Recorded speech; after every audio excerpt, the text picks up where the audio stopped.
Hello दोस्तों, नमस्कार। Welcome to our channel. आज हम लोग बात करेंगे विश्वनाथ दसोंधी जी के बारे में, जिनका उपनाम राज था। ठीक है,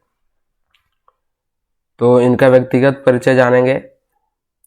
एक उपन्यासकार थे, नाटक भी लिखते थे, गीत भी लिखते थे, कवि भी लिखते थे, कहानी भी लिखते थे और साहित्यकार भी थे।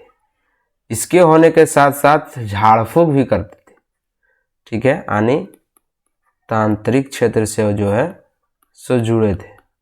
ठीक है, इनका जन्म तिथि जो है सो 15 अप्रैल 1943 ईस्वी था। ठीक है, 15 अप्रैल 1943 ईस्वी। उपनाम राज, जैसे कि हम बताएं। क्वेश्चन पूछेगा कि बताइए विश्वनाथ दसोंधी राज का उपनाम क्या था, तो आप लोग को वहाँ राज मारना है। ठीक है, बोलेगा बताइए विश्वनाथ दसोंधी राज उपन्यासकार होते हुए, नाटककार होते हुए, गीतकार होते हुए और किस क्षेत्र से जुड़े हुए थे। झाड़ फूक दे देगा, डॉक्टरी दे देगा। ठीक है, तो वहाँ आपको झाड़ फूक मारना है। ठीक है, और इनका देहांत कब हो गया, तो 16 अक्टूबर 2009 को हो गया। इनका पिता का नाम था मुखराम दसोंधी। इनका पिता का नाम था मुखराम दसोंधी, पत्नी का नाम था कंचन, और इनकी 4 पुत्री और 1 पुत्र था। ठीक है, 4 पुत्री और 1 पुत्र। गांव था जिस गांव से बिलोंग करते थे, भटमुरना, कतरासगढ़, धनबाद में। ठीक है, इनका शिक्षा जो हुआ था, एमए किए थे हिंदी से, डिप्लोमा इन एजुकेशन। ठीक है, अब आइए सम्मान, कौन कौन सा सम्मान इनको मिला। तो पहला है खोटा साहित्य सांस्कृतिक परिषद बोकारो के तरफ से जो है खोटा साहित्य सेवा के लिए 1952 में कौन सा दिया गया, तो श्रीनिवास पानोरी स्मृति सम्मान। कब दिया गया, 1952 में। किसके द्वारा दिया गया, तो खोटा साहित्य सेवा के लिए।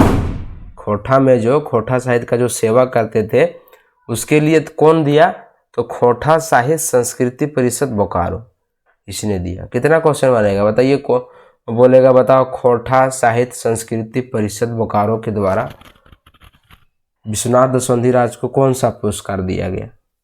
ठीक है, किस क्षेत्र में जो से जुड़े थे इस कारण से दिया, तो साहित्य सेवा में।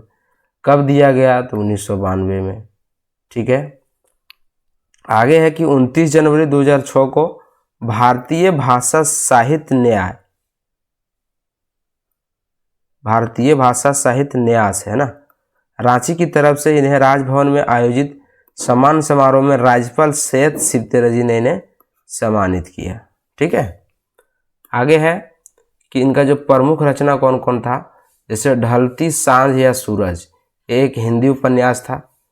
वेदना की पंख, ये हिंदी कविता संग्रह था। अजगर खोरठा नाटक है। भगजोगनी, एक खोरठा उपन्यास। पूछ देगा कि बताओ अजगर नाटक जो है कौन लिखे हुए हैं, तो वहाँ आपको विश्वनाथ दसोंधी राज मारना होगा। ठीक है, अगस्त 1970 ईस्वी से इन्होंने खोरठा पत्रिका तितकी का संपादन किया, जिसके बाद इन्होंने बंद कर दिया था। ठीक है, खोरठा पत्रिका तितकी का संपादन यही चालू किए थे। महाविद्यालय में पढ़ने के समय से ही इन्होंने हिंदी और खोरठा में लेखन प्रारंभ किया। जब भी महाविद्यालय में पढ़ते थे, ठीक है, तब से ही खोरठा में जो है सो हिंदी और खोरठा में लिखना चालू किए। ठीक है, आकाशवाणी रांची से इनकी खोरठा कविता का प्रसारण होता रहा। आकाशवाणी रांची से इनकी खोरठा का जो है सो प्रसारण किया गया। ठीक है, विश्वनाथ दसोंधी राज जी का चर्चित नाटक अजगर, अभी हम लोग पढ़े, महुआ, मजहब और इंसान, डेढ़ रोटी, रक्षाबंधन, ये इसका विश्वनाथ दसोंधी राज जी का चर्चित नाटक है, पूछने योग्य है। ठीक है, अन्य जानकारी थोड़ा हम लोग देख लेते हैं इनके बारे में। क्या है कि तितकी पत्रिका का जो पहला संपादन किए थे 1997 में, तो इन्हीं के द्वारा किया गया था। और रविंद्रनाथ टैगोर से प्रभावित होकर तनि सुन रे मानुष कविता लिखे थे। बोलेगा बताओ, तनि सुन रे मानुष कविता विश्वनाथ दशवंधराज किनसे प्रभावित होकर लिखे? दे देगा रविंद्रनाथ, बंकिम चटर्जी इत्यादि 4 ऑप्शन रहेगा आपको, तो वहाँ आपको मारना है रविंद्रनाथ टैगोर। ठीक है, तो कैसा लगा वीडियो जरूर बताइएगा। चैनल में नए होंगे तो चैनल को सब्सक्राइब कीजिए। और आज दिवाली है, इसके लिए सभी को मेरे तरफ से हैप्पी दिवाली। पूरा दिवाली में एंजॉय कीजिए, पढ़िए। ठीक है, मिलते हैं फिर नेक्स्ट वीडियो में, तब तक के लिए बाय बाय, जय हिंद।